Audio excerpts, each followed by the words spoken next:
Good afternoon, everybody, and welcome to the study session for Destination Salina Mixed Development Opportunity here on September 8th, 2025. Mayor and Commissioners, quickly I'll turn this over to Rick Warner and his group. We've been having discussions with Rick for some time about a redevelopment project here in Salina, and he would like to take the floor and do a presentation.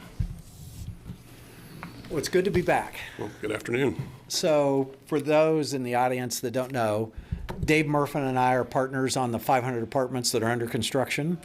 They're leasing. We're very happy with the response we're getting so far.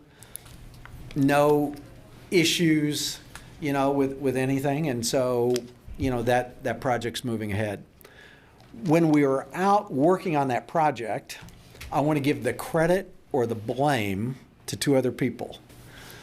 The previous city manager said, "Hey, did you ever look at the mall in Salina? Is there anything you guys could do at the mall?"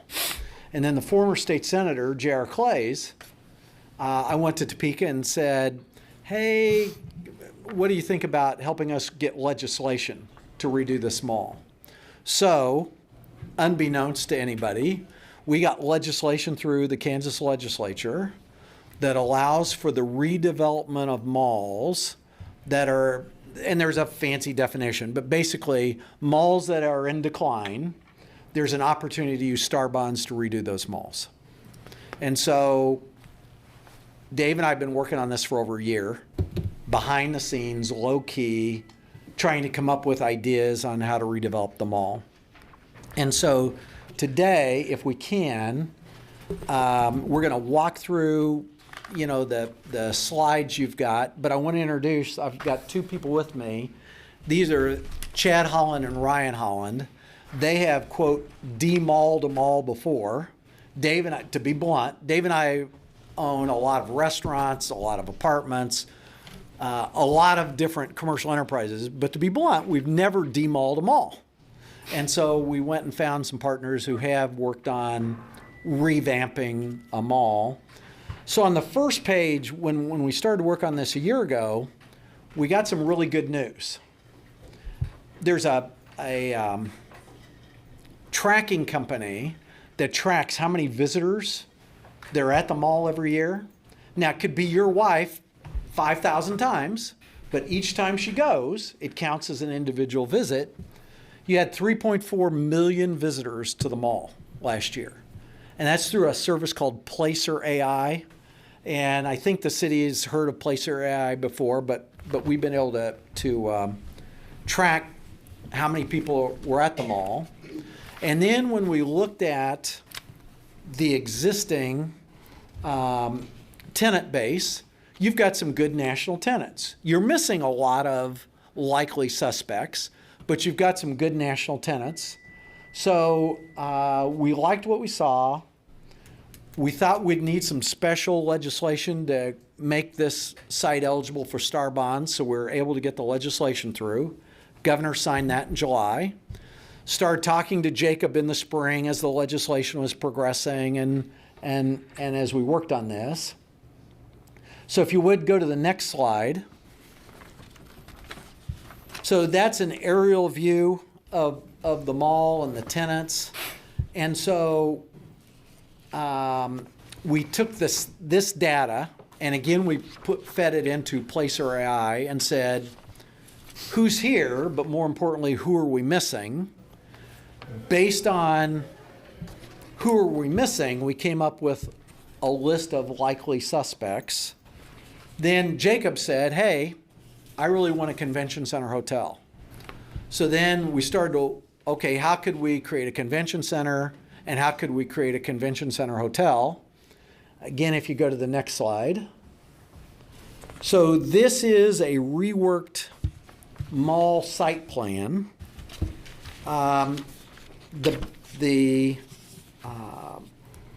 We would build a convention center hotel that would be attached to the JCPenney space. We would convert the JCPenney space into a 60,000 square foot convention center. Why did we pick 60,000 square feet? We had a conversation with the head of your Convention Visitors Bureau who said, hey, this is my ideal space that we'd like to work with. So we had the JCPenney space. We do have, if I didn't mention this, we do have the mall under contract to buy the mall. So now that we've got it under contract, we're proceeding. I don't want to announce it today, but I think I've got a convention center hotel that would anchor both the development, but also be attached to the JCPenney space. Then we went in and we toured the AMC movie theater. We would completely redo the AMC movie theater. Our intention today would be to make it as state-of-the-art as any movie theater. And so our goal is to put in Lazy Boy recliners, and we'd put in state-of-the-art sound system. Now, there's some things I can't do. I'd love to have, 20-foot high screens. The ceiling's the ceiling, and I got to work with what we've got. But our goal would be to make it as state-of-the-art with sound, seating, first-run theaters. We saw the Family Entertainment Center. We've got some ideas how to upgrade the Family Entertainment Center. And so, with a new movie theater, new hotel, new convention center, we have some really home run tenants we want to bring. But on that first slide, it showed we have 3.4 million visitors a year. To get some of these home run tenants, I got to get visitation up to 4 million visitors a year. We're close, but not there yet. I will pass on to Jacob who those home run tenants are, but we don't want them in the paper yet. Then people start to call, hey, are you really interested in Salina? And today, they've told us, you got to get 4 million visitors a year, and then we'll talk to you. So today, if you called ABC Company, they'd say, hey, that site doesn't qualify. But if we get to over 4 million visitors a year on site, then we think the site would qualify for some, what I call home run names that your wives would love. Let's just say your wives would love the tenants that we'd get. Also, we kind of view this as a cruise ship. The cruise ship's kind of going in the wrong direction. We got to turn the cruise ship around and get it going in the right direction. Come in with new tenants, new stores, new opportunities. And so I want to tell you, hey, I can do all this in the next 6 months. This is a couple-year process. This isn't going to be a quick deal. This is going to be a multi-year process. I probably have 4 or 5 new restaurants. 3, 4 for sure. Maybe 5 restaurants that would come and anchor the development. And so now, convention center hotel, redone movie theater, redone family entertainment, 4 or 5 new restaurants. I'm starting to get the critical mass to turn the cruise ship all around. Why don't we go to the next? So we're in conversations with a Topgolf knockoff. This isn't done yet, but they've asked us for a letter of intent. We've sent them a letter of intent. We're waiting for their comments to the letter of intent. So I'm not promising you yet that I can get this done, but we've got somebody who does a Topgolf-like venue that has mini golf and Topgolf driving. Next slide, please. So our goal is to, if you've been to Chicken and Pickle in Kansas City, we would do an entertainment district like that. Probably initially more sand volleyball than pickleball. We would add some pickleball, but probably more sand volleyball.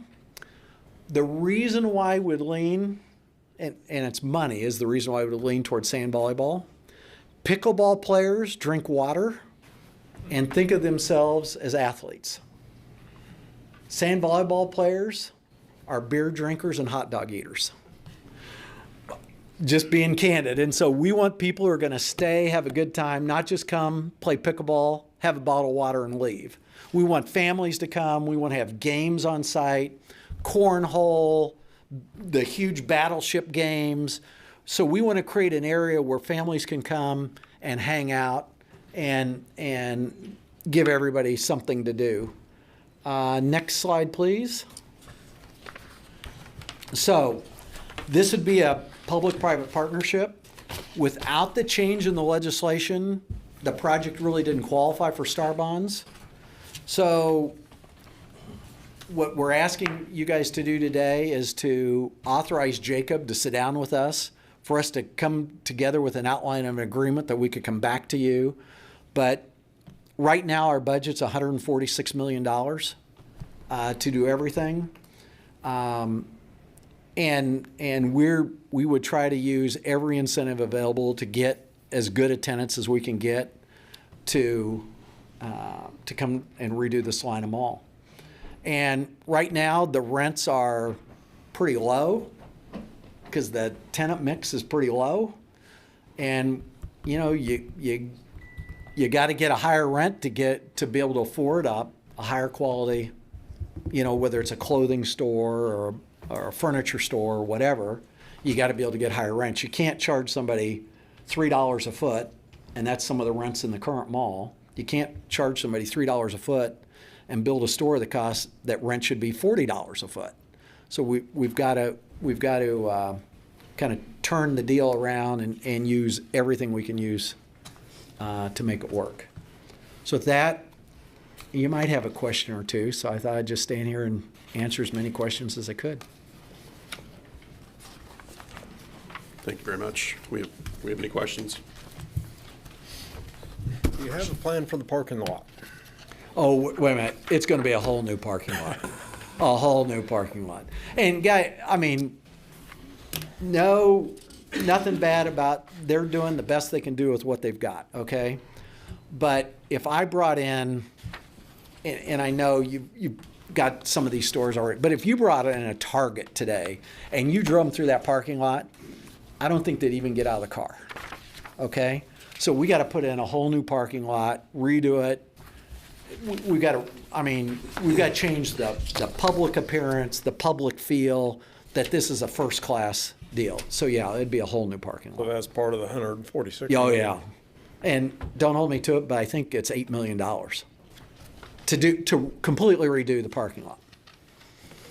Now I can't tell you how much the sewer costs, but the parking lot number jumped out at me when I looked at that number. I was like, "Whoa, $8 million!" So yeah, it got our attention. And oh, by the way, Senator Clays is now in charge of USDA financing nationwide. And so, by the way, this site is in a qualified USDA financing area.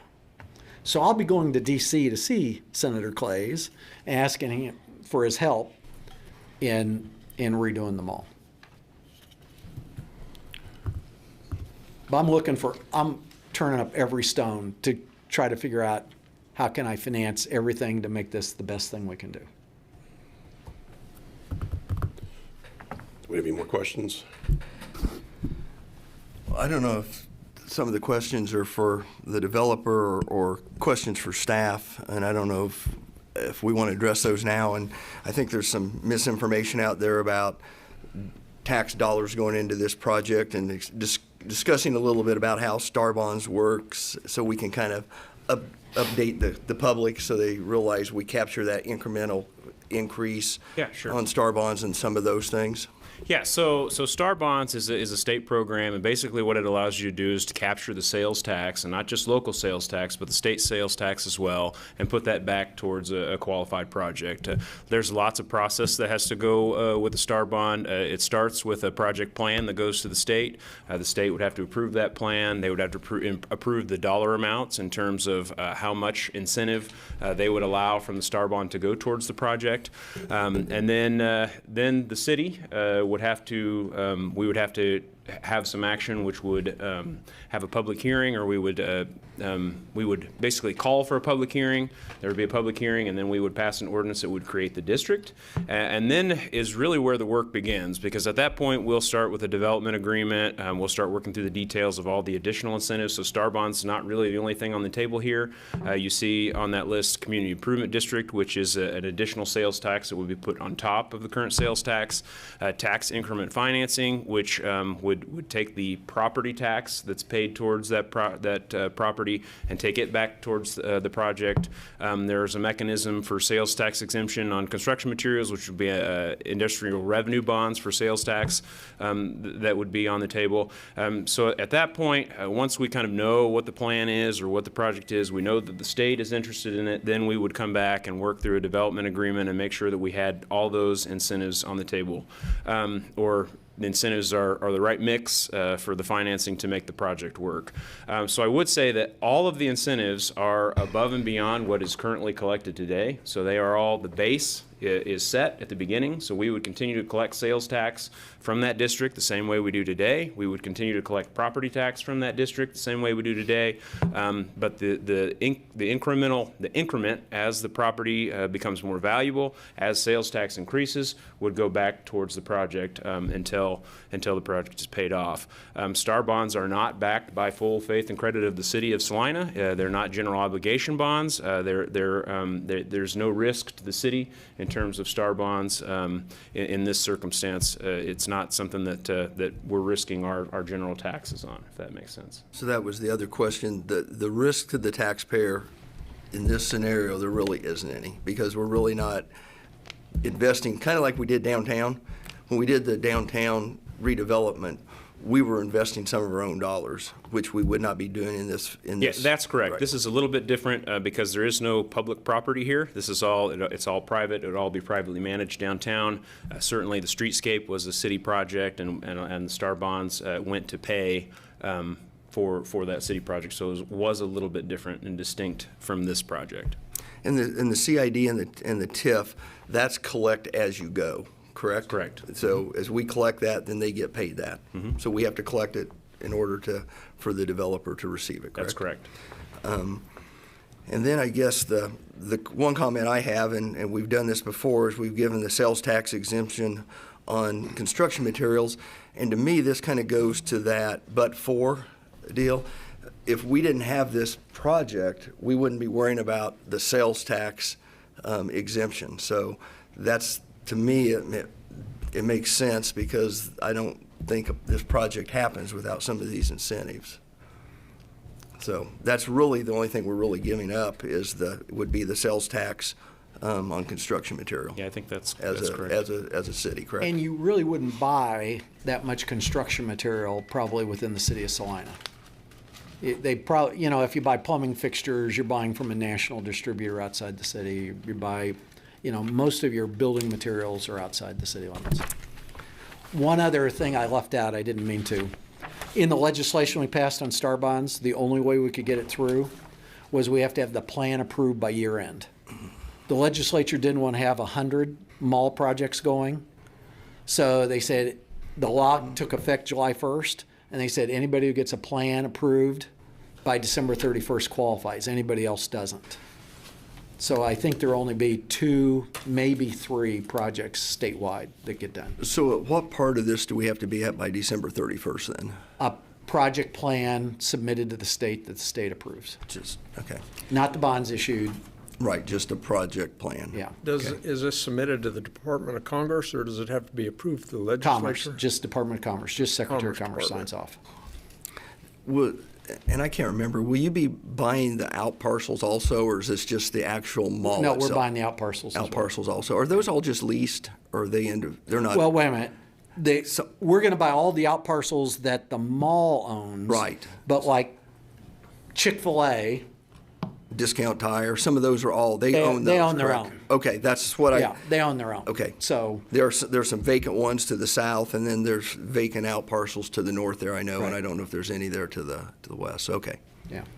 Okay. So you'll be buying anything that's We'll buy all currently the not- vacant land for Okay. sure. And then, again, I don't know if IHOP owns theirs. or Starbucks. I assume Starbucks generally likes to own their own pad site, so we won't be buying that because Starbucks owns it. So in terms of vacant land, the biggest parcel I think of is just south of the J.C. Penney's that's zoned agriculture. So you'd be buying that as well? Yeah. Yes, sir. So Steve's here, so I'm just looking over my shoulder to make sure. Yeah. Okay. My other question is, what is the current occupancy of the mall? Is there a percentage that's? All right, so there's occupancy and there's occupancy. And I don't have anything against junk in the trunk, okay? But if you took out the leases that they could terminate or the mall can terminate within 30 days, you're 60% vacant. So everybody, I don't want to say everybody, but the vast majority of those people can give us notice and be gone in 30 days. Okay, the vast majority. And well over 50%. And the mall can terminate the vast majority of those leases with 30 days notice as well. And just to put that in perspective, what's the length of the average commercial lease in a building like that? Well, so before, I've done retail leases 15 years, 10 years. Sometimes you'll do 5, but you try not to because you can't really recover that much of your investment. And we've done 15-year leases with like 2 or 3 5-year options to extend beyond that. All right, thank you. Sure. So I'm guessing you quoted lease rates, what was it, $2-3 a square foot? And some are less. Less. Less.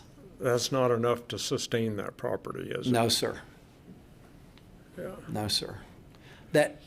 There are some lease rates lower than the CAM charges, the common area maintenance charges in Kansas City. Think about that. I mean, and they've done the best they can do given, without a major injection of millions of dollars, they've done the best they can do. So no criticism to those guys, got it. I was amazed at how many people were in there on month-to-month leases. Yeah, that's surprising, given that industry and how it works. Obviously, there's a lot of details that need to be discussed, but to me, the choice is to either continue to let the current Central Mall run its course, which is obviously not a great one, or we have this opportunity to revitalize that area and we capitalize on it. Well, I look back down the road at Wichita, the Town West Mall. The owners of that were the previous owners of Central Mall, and we all saw the disaster that unfolded there. And they're tearing that down now, and they're making it industrial. Right. So is that the first Star Bond project that, is they're using Star Bonds, aren't they? No. They're using No. some incentives. So when we came up with the idea for the legislation, we wanted to do Town West and Salina, okay? But somebody came in the middle of the legislature and bought it for industrial. And they're leveling them all and just making it an industrial park. Okay. And if they're getting incentives, I know for sure they're not getting Star Bonds, because Star Bonds are all based on sales tax, and industrial doesn't generate any sales tax. So I know it's not Star Bonds, but I don't know, what it is. And again, just with these rents and these tenants and the 30-day kick-out clauses, they can cancel, you can cancel. It's tough. How do you go finance anything if all your tenants can be gone in 30 days? So you talk about demo. Will the J.C. Penney's in this plan, will that be demoed or renovated? It'll be renovated. But it'll be renovated into first-class convention space. And at some point, once we have the deal done with the hotel guy, he's going to come meet with your Convention Visitors Bureau person and say, how many meeting rooms do you need? What sizes do you want this to be? How many do you want to sit at one dinner? But on the way down here, I talked to the hotel guy and he said, well, call me if the city decides to proceed, because I don't want to waste any money if the city decides not to proceed. So I said I'd call him on the way back and tell him if you said it was okay for Jacob to talk to us.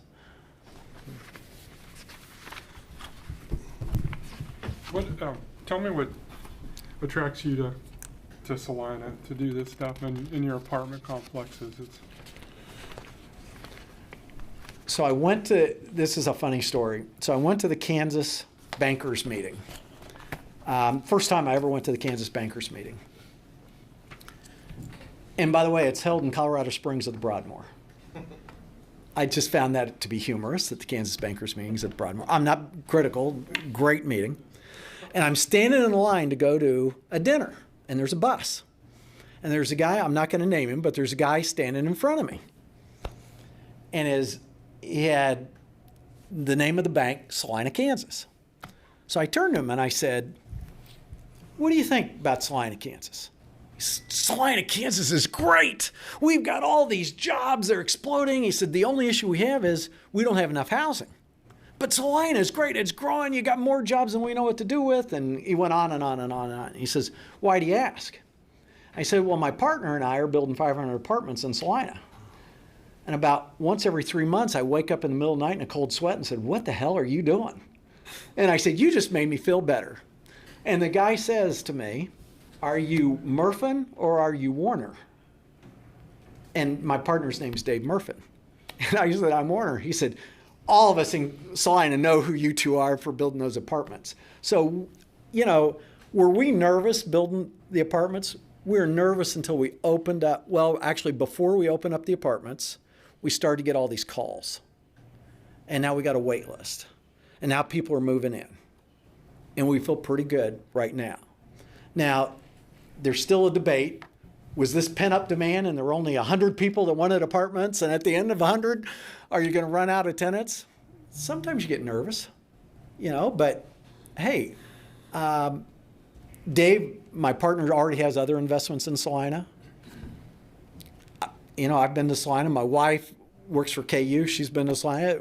We like Salina. A lot of people we know are from Salina. And so we feel pretty good about Salina, and every Tony's Pizza in the world is made here, and they just did the largest, I think, refrigeration expansion. I think it's Vision 1. You got the K-State campus. What's not to like about Salina?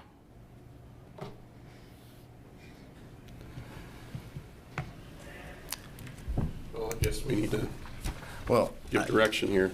yeah, I mean, my comment is, based on rents, and, you hear comments about, let's fix up the parking lot at least. Well, the current tenant's not going to fix up the parking lot based on the rents. It just doesn't cash flow. I mean, and if they went to sell this property and they were looking at cap rates, I don't know what I don't know what you paid for it, but cap rates, isn't very good when you go to calculate on this.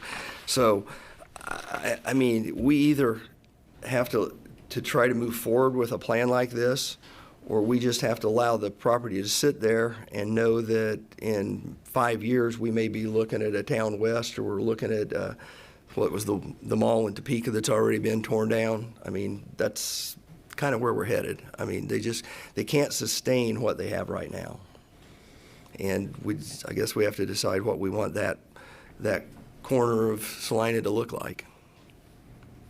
And again, the fact that we're using some incentive, you have to, because of the type of product, the dollars being invested, but it's not the local tax dollars that are being spent, I think, are that's been put out there. So I think that, I hope people understand that, and that we're capturing the increment increase in certain things, property tax and sales tax. Yeah, I would echo that. I have a long history with that mall, and that my mother worked for Sears Roebuck, and the store on Santa Fe, she set up and opened this store here in Salina and operated that building for many years. And I never thought I'd see in my lifetime Sears Roebuck go out of business. I used to say that it could in my kid's lifetime, but I didn't think I'd see it in mine. So So things change, and I followed the situation with Town West Mall in Wichita as well as White Lakes Mall in Topeka. And yeah, I agree, we have an opportunity to do something to sustain that, and I don't think these kind of opportunities will come along very often. Well, and one of the things I did talk to Mr. Wood about is that, you know, that we didn't want to compete directly against some of the things we have going down on downtown, but I think we have to take care of this part of the community along with the downtown, and I think that we have the ability to sustain both. And I think you've had discussions Yeah, with the certainly. developer Any about that discussion that also. we've had, you know, that's kind of my. We're When not we gonna first started this relocate conversation, anybody it from was one it part was of really Salina we don't to want to the do other anything part. here that would affect downtown or be, you know, detrimental to the downtown. So I think Rick is with that in mind. We're not trying to get retailers that would normally locate in the downtown. I mean, it'll be national retailers that wouldn't go in a downtown, and as well as attractions, that sort of thing. We wouldn't want to put anything here that would, you know, pull away from, for instance, the field house or something like that. So we'll continue to have those conversations as, you know, as tenants and as opportunities arise. And will there be certain things put in the development agreement that allow, how does that kind of work when we look at tenants and things like that? Will that be in the development agreement? Well, I think by the time we get to the development agreement, there'll probably be some letters of intent, and there'll be some tenants that are already identified, and we'll work through those things. I could tell you, I know, 20-year-old, 30-year-olds, they, something as simple as going to a movie, they're leaving Salina, going to Wichita and Manhattan for a better movie experience. I know that for sure. And Top Golf down in Wichita, they go, if we could capture those people and get them to stay here and bring people outside as well, rather than going to Wichita and Manhattan, have them come to Salina, I could easily see this bringing more people to town, and I don't think you'd have a problem hitting that 4 million. Well, I've been by I'm by the Top Golf facility in Wichita quite often, and I believe it was a Starbond project, It was and it's been very successful. very successful. Even if you can't golf, it's fun.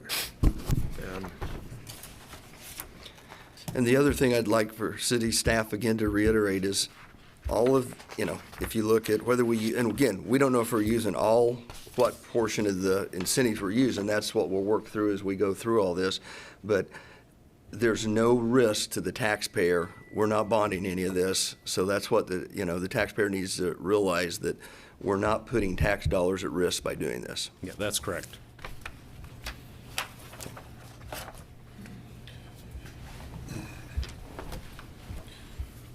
What are your feelings about opening it to public comment? Yeah, I was going to say, since this came out in the press release, I've heard nothing but positive comments and excitement. I was a little surprised at that, but It's an exciting project. So the consensus is we definitely will move forward then. Okay, I'll continue to work with Rick, and the next action that will come back before the City Commission will be time to set a public hearing for star bonds. I think that's likely the next action that the City Commission would take, and that, I think, could come in the next 30 or 45 days. So. All right. Okay, thank you. Thank you for your time, and thank you for being willing to invest in Salina. Well, with that, we'll just close this out, and we'll re-adjourn at 4 o'clock at regular time.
Good afternoon, everybody. We'll officially call to order Salina City Commission meeting for Monday, September 8th, 2025. And I'll request staff confirmation that the Kansas Open Meeting Act required notice has been properly provided. Yes. Thank you.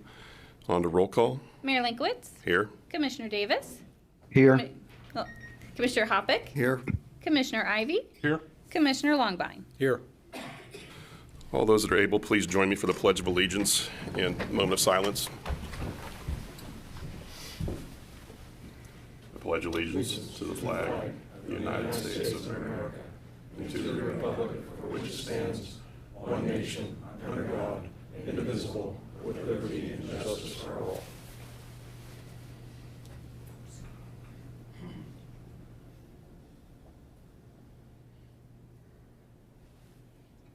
You may be seated.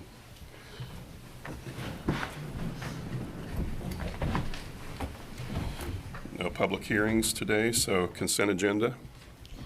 Item 4.1, consider approval of the August 25th, 2025 regular meeting minutes. Item 4.2, consider authorizing the city manager to sign a contract with the Kansas State Fire Marshal's Office to allow the Salina Fire Department to participate as a regional hazmat response team. Item 4.3, consider awarding the bid for resurfacing of the flooring and walls of various areas of the Lazy River at Kenwood Cove Aquatic Park to Westport Pools, Inc. in an amount not to exceed $209,035.21. And item 4.4, consider resolution number 25-8308 reaffirming the Saline County Solid Waste Management Plan with no changes. Thank you.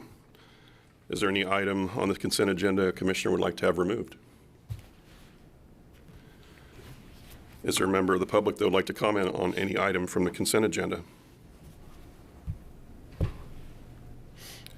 And I'll bring it back to the commission. Mayor Linkowitz, I move we approve the consent agenda items 4.1, 4.2, 4.3, and 4.4. Second. We have a motion and a second to approve the consent agenda as read. Those in favor say aye. Aye. Opposed, same sign. Passes 5-0. On administration, 5.1. Item 5.1, consider authorizing the city manager to enter into agreements for the purchase and installation of a fire station alerting system for fire station number 4 in the combined amount of $156,698.13. Thank you. Chief Pearson. Commissioners, Mr. Mayor, good afternoon. Shane Pearson, Fire Chief. Before you is a consideration for authorization to purchase the Phoenix G2 Fire Station Alerting System for the newly construction or under construction Fire Station number 4. If you guys recall, in 2022, the Commission at the time authorized the alerting system for all the current existing fire stations, all 4 fire stations throughout the city. Authorizing this would allow that system to be installed in the new fire station as well as it is under construction. The equipment being requested is from the same company, the same alerting equipment, and from the same company that the initial station alerting system was purchased from. And the request is covering both the equipment as well as the installation and awarding that to Precision Electric. In 2023, when that system was installed, Precision Electric, they were the awarded contractor to do that installation, but with that included class and some additional information that they had to go through directly with U.S. Digital Designs to be an authorized installer to install this system. So they remain the only authorized installer, which and it's beneficial as Precision's the subcontractor for the rest of the wiring for Station 4 as well. Awarding or authorizing and approving this at this point would allow them to go ahead with the rough-in and do everything simultaneously rather than having to come back and install the alerting system at a different time. So at the time the construction project for Station 4 was awarded in November of 2024, the original estimate for the alerting system, which was identified at that point, was estimated to be $173,666.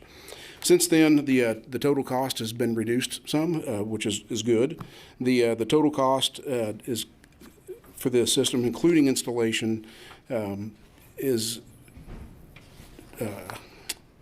presented before you, and that's broken down at $140,882.13 to U.S. Digital, and $15,806 to Precision for the labor to install the system. The staff's identified the following options for you to consider.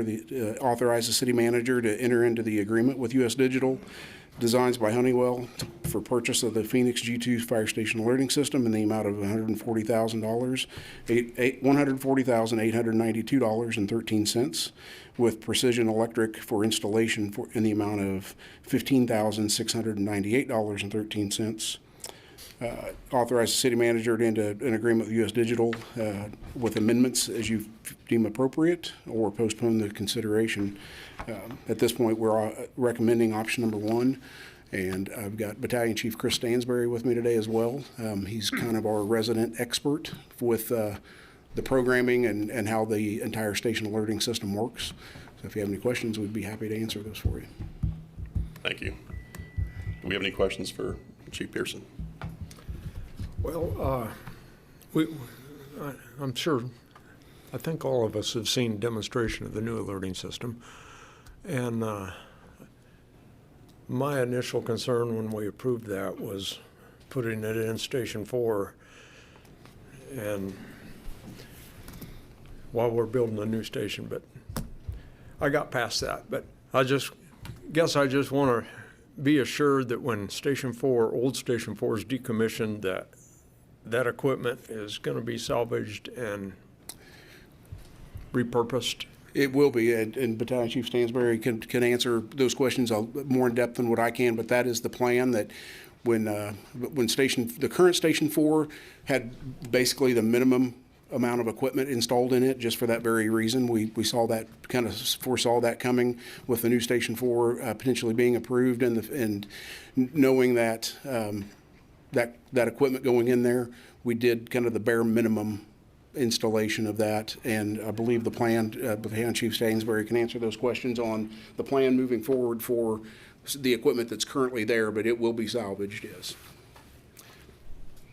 So the plan moving forward would be to remove all that equipment that we put in Station 4 and keep it in stock here at the fire department for us. So if we had a failure of a piece of equipment, we could place that into that station and we would be without minimal downtime. So. All right. So now that we've had a good solid year with this new alerting system, can you give us an update on how it's going? I feel like it's going really well. It's improved our response times out of the station, sped up things. The guys really enjoy the lights and tones ramping up instead of just blaring at them at full volume in the middle of the night. So yeah, it's been great for us. Thank you. Yeah, the system itself, each station, they don't hear a tone or a notification unless that emergency call is for that specific station. So especially at night, the old alerting system we had, you had to pay attention. You got woke up for every single call, no matter where it was at in the city. And with this new system, it's really improved that quality of not being startled awake with such a loud tone alert that goes off by this slow ramping tone that gradually gets louder as the tone goes off, with the lights that gradually come on as well, has increased the response time and the crews to get out of the station. So the automated part is all working well? Absolutely. I believe it's working well for dispatch as well. It allows them to still be on the phone with whoever's calling 911 and still be entering the information, and the tone actually, the call is processed and is dispatched while they're still taking down information, and it just speeds up getting the emergency crews out of the door that much quicker as well. Okay, thank you. Yeah, it's a good investment. Thank you. Any other questions? Any member of the public wish to comment on this item? I'll bring it back to the commission. Thank you. Thank you. Mayor, I move we approve authorizing the city manager to enter into agreement for the purchase and installation of a fire station alerting system for fire station number 4 in the combined amount of $156,698.13. Second? Okay, we have a motion and a second To authorize the city manager to enter into an agreement with the U.S. Digital Designs by Honeywell for the purchase of the Phoenix G2 Fire Station Alerting System in the amount of $140,892.13, and with the Precision Electric for installation in the amount of $15,806, bringing the total up to $156,590.26. Those in favor say aye. Aye. Opposed, same sign. Passes 5-0. And on to 5.2. Item 5.2, consider authorizing the mayor to sign an agreement with Saline County for the joint use of opioid settlement funds. Mr. Hennessy. Commissioners, Sean Hennessy, Assistant City Manager. What you have before you today is an agreement between the City of Salina and Saline County for the expenditure of the opioid settlement funds. We discussed this a little while back, so I'll briefly go over it again.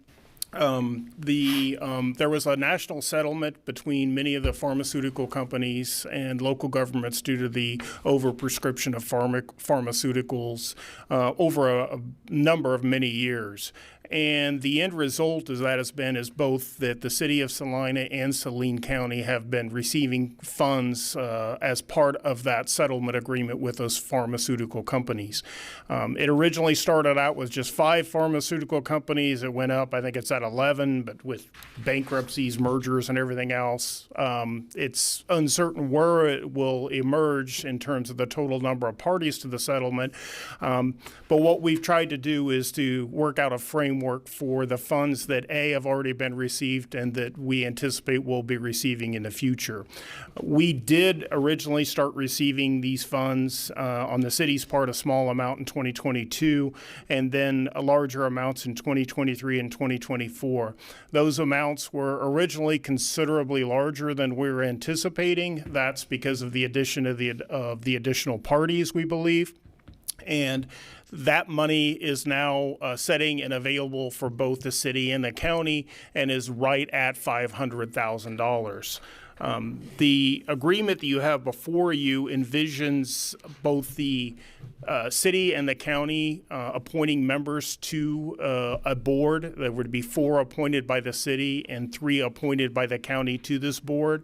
It would essentially oversee the process of awarding money. Both the city and the county would maintain their own money separately. The way it has worked is there was a study that was completed, I believe it was over a year ago, which came out with 4 things that for the study priorities was to improve access to treatment and services, to expand prevention, education, and awareness efforts, reduce stigma towards people who use drugs, and 4, strengthen support for people in recovery. The breakdown that's anticipated is there would be $35,000 from the city going to those priorities, and then another $15,000 towards the study priorities from the county. The city and the county would also be able to expend money. We're anticipating using some of the money for law enforcement for co-responders, whereas the county is also anticipating spending approximately $15,000 towards program administration as well as for law enforcement. That would be as they work through it, what they intended to do. The goal is to essentially have this committee be able to coordinate the expenditures and to allow there just to be one party to contract. Now, one question that may have arose when you're looking at the agreement between the city and the county, it says that the county would essentially enter into an agreement for the study priorities, and then they would bill the city for 70%. And that's because when you look at the study priorities, we're dedicating $35,000, whereas the county is dedicating $15,000. So that is 70% of the funding for the study priorities comes from the city. So even though we're much closer, it's 55-45 in the aggregate for those study priorities. It is 70% the city and 30% the county. It is important to note that none of these funds are sales tax or property tax or anything like this. Is purely money that is coming in from the settlement. In the future, the amount that's coming in could continue to go up. It could go down. I anticipate it's going to go down eventually. It's just a question of when, and that's why the committee will have to adjust the expenditures on an annual basis. So this committee would be in effect until, I've already 38, I believe, because that's when we believe that it's when the settlement agreement would actually expire. So I'd be happy to answer any questions you may have about this. Thank you. We have any questions for Mr. Hennessy?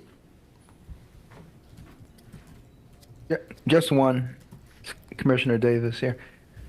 Oh, in 2039, if we have a program that's working well, the city and or the county would be at liberty to continue that program at our own expense, I'm assuming.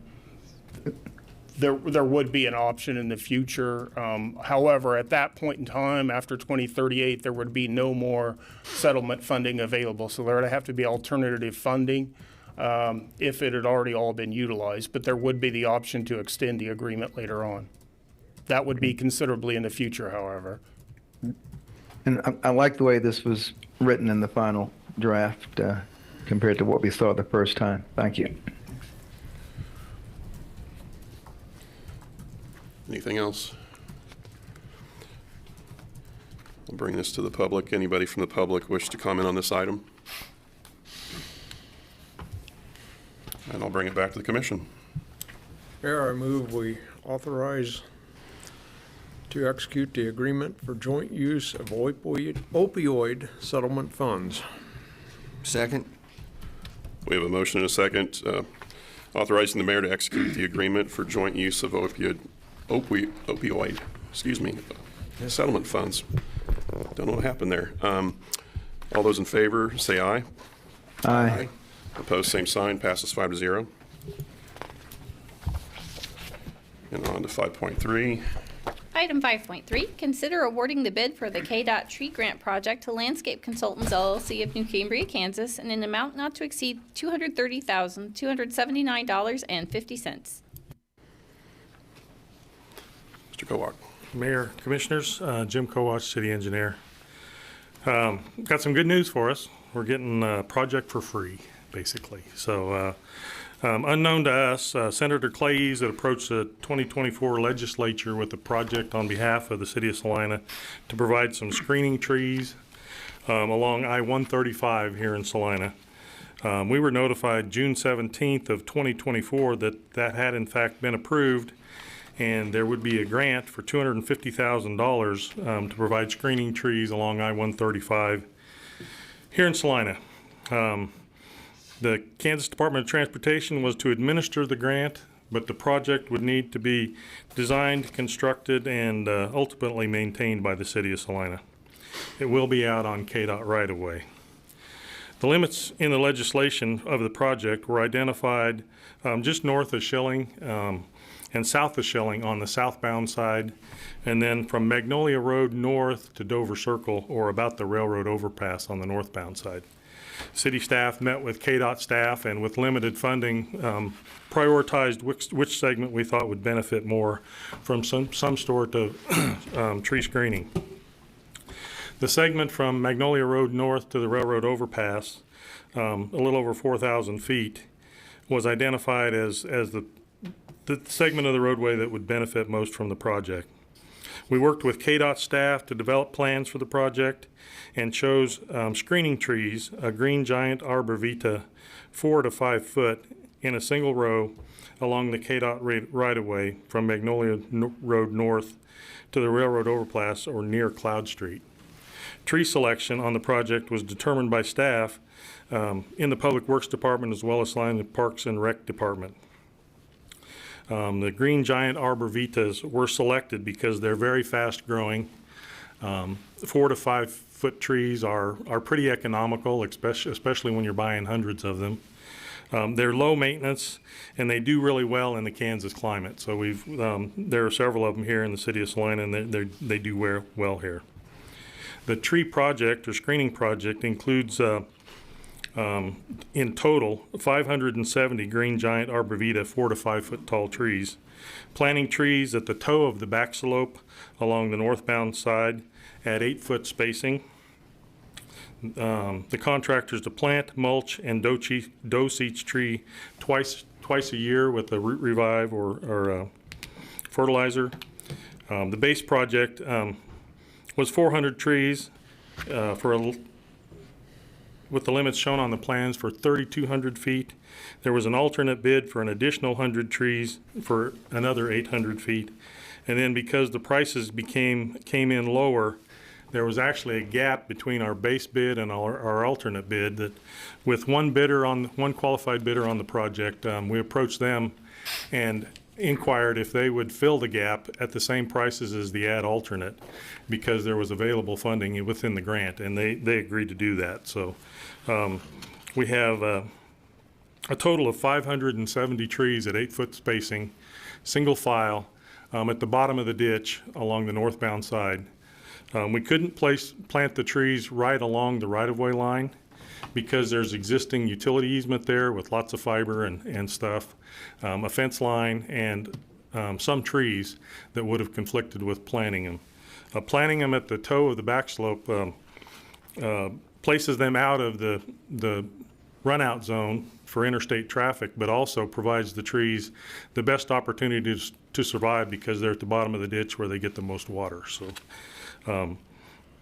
we had a base bid of 400 trees, an alternate bid of 100 trees, and then a quote for another 70 trees in total. The contractors to water the trees and mow the right-of-way from in front of the trees back to behind the trees for a 2-year period.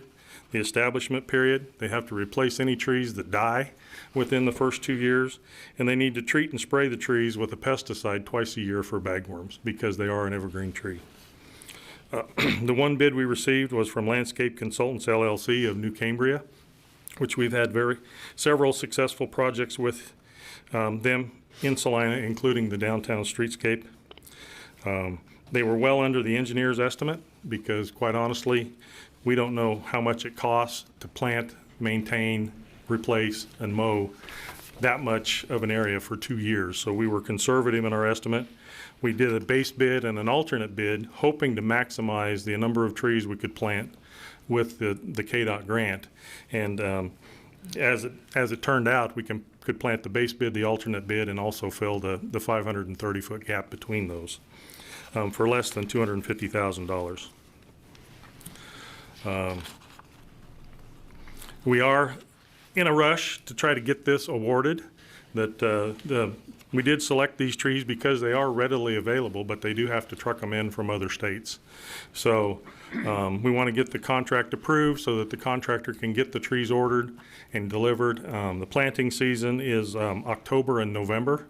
So here we are in September already. We want to get the trees ordered, get them here, and get them planted, and start the project, and basically have it in the maintenance period by the end of November. So the KDOT Tree Grant project's funded with $250,000 from KDOT. No funding is required from the city. The total bid price for the base bid, the alternate bid, and the addendum quote is $209,345. There's an opportunity to plant a few more trees around the corner in the detention pond along Magnolia. So we've added a 10% contingency of $20,934.50 for a total project authorization of $230,279.50. So that's still within the funds available or eligible under the KDOT grant.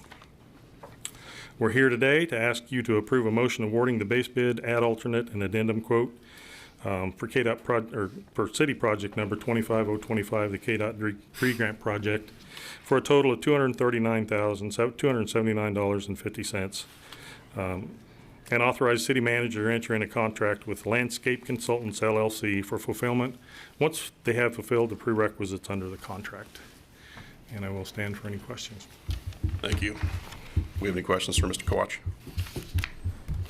The payments go directly from KDOT to Landscape Consultants, or will they pass through the city? No, once we have a signed contract, KDOT said they would issue us a check and we can build the project. So. Okay. This is not a typical grant. It came straight out of the 2024 budget, so it's part of the overall budget package. Sounds okay. Oh, and thank you to former Senator Clays. Yes. Nice. His legacy will live on for a long time here. I agree. Well, it's over 4,000 feet of trees in a single file, so it's a linear forest. All right. I'll open it up to the public if anybody wants to comment on this item. Good afternoon, Commissioners, Mayor, and our new city manager. Just what I heard, and I just want to clarify, you're talking about every 8 feet there would be a tree in a line. Yes. And you mentioned they're fast growing, 4 to 5 foot a year perhaps. It just seems like that spacing is awful tight. And I got to believe 4,000-ish trees, it'd be another 4 to perhaps 10,000 mower turns to get around them. I'm just throwing that out there. Every 8 feet seems like a lot of trees, or it just seems like they're real close together once they get a little bigger. And that's it. Thank you. Anyone else? I'll bring it back to the commission. Mayor, I move we award the bid for project number 25025 KDOT Tree Grant project to Landscape Consultants LLC from New Cambria, Kansas in the amount of $209,345 with a $20,934.50 10% construction contingency for a total project authorization not to exceed $230,279.50 and authorize the city manager to execute a contract with Landscape Consultants LLC upon fulfillment of all prerequisites under the bid documents. Second. We have a motion and a second to award the bid for the project number 25025 KDOT Tree Grant project to Landscape Consultants LLC out of New Cambria, Kansas in the amount of $209,345 and with a $20,934.50 10% construction contingency for a total project authorization not to exceed $230,279.50 and to authorize the city manager to execute a contract with Landscape Consultants LLC upon fulfillment of all prerequisites upon the bid documents. Those in favor say aye. Aye. Aye. Opposed, same sign. Passes 5-0. We don't have development business. On to other business. Any commissioner wish to speak of other business? Commissioner Davis? Yes, sir. Yeah. I was riding out at the old Central Mall just a few days ago in a truck and hit some holes, some with water and some without, that I think would swallow up a car. And I realized even the perimeter roads are on private property, but I'm wondering if there's some obligation to keep those up, if for no other purpose than to make it safe for emergency vehicles to respond to something happening in the mall, let alone, to fix it up to create a much better impression for any visitors trying to access those stores. I think it's time we have a discussion, certainly friendly at first with the owners, to try to persuade them to repair the access roads and the main roads through the property. It's just dangerous walking or driving through there now. I don't know what our options are, persuading someone to do something on private property, but it's private, but it's quasi-public in that a lot of people use it. That's all. That was my first question in the study session, Commissioner Davis, if their proposal included addressing the parking lot, so.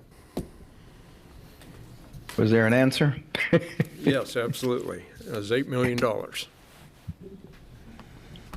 Is that for the entire parking lot or just the perimeter? I mean, the perimeter road, you can't even get into the parking lot because of the perimeter roads are so bad. Yeah, that is for the entire project. Now, we have had conversations with the property owner now, and we do work with them and try to get them to at least get some of the areas back up to speed, but obviously it's not been greatly successful at this point, so we'll continue that. All right. Thank you. Thank you. Any other commissioner have any other business? Okay, we'll move it on to citizens forum. Please keep the comments within the 3-minute time constraints, please, and thank you. Good afternoon again, Doug Rampin. I want to go back to the Central Mall project. I've been here in Salina for 30 years, and it seems like, in my opinion, during those 30 years, the mall has always underperformed. They seem to be putting a lot of credence, or that's probably not the right word, but to get a Topgolf or equivalent into that development. I did just a little bit of research looking online, which talked about the average Topgolf, and I know wasn't going to be a Topgolf facility, but 475 employees. He talked about 4 to 5 restaurants. If you looked at perhaps 100 employees per restaurant, right there you have the better part of 1,000 people that would be working between those entities. And I don't think those people would be able to afford housing in our community. Also, regarding a Topgolf or equivalent, Topgolf would never consider that property in a million years. I do not believe.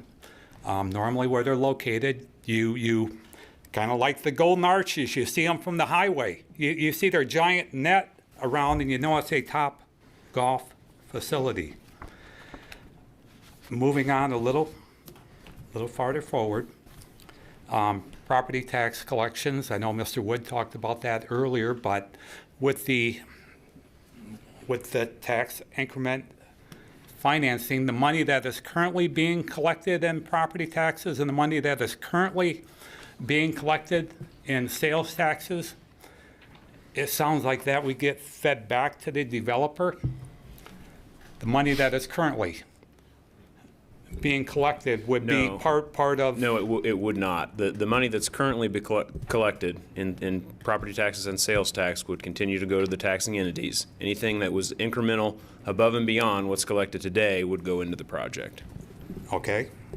Thank you for that clarification. And I guess gee, a $150 million project, don't think you would ever get a developer to spend that type of money with their own money.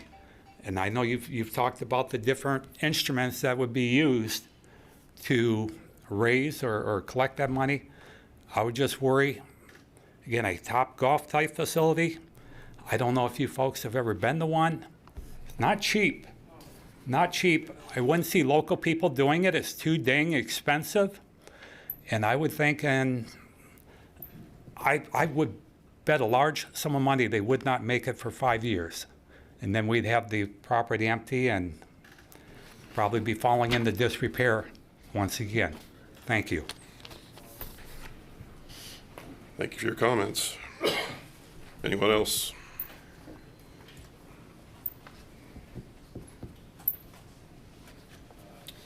Rosemary Mize, Salina, Kansas. Good afternoon, Commissioners and Mayor. I wanted to announce that the Granny Brigade is hosting a candidate forum for the City Commissioners and the School Board next week, Tuesday, on September the 16th at the Knights of Columbus Hall at 115 North 10th Street. And it will start at 6:30, and we will start with the school board candidates first. And it is open to the public, so we hope that we have a good turnout and get informed on your candidates, on what they have in mind, and get to know your candidates before election in November. Thank you. Thank you. And thanks for taking the time and effort to hold the forum. Anyone else?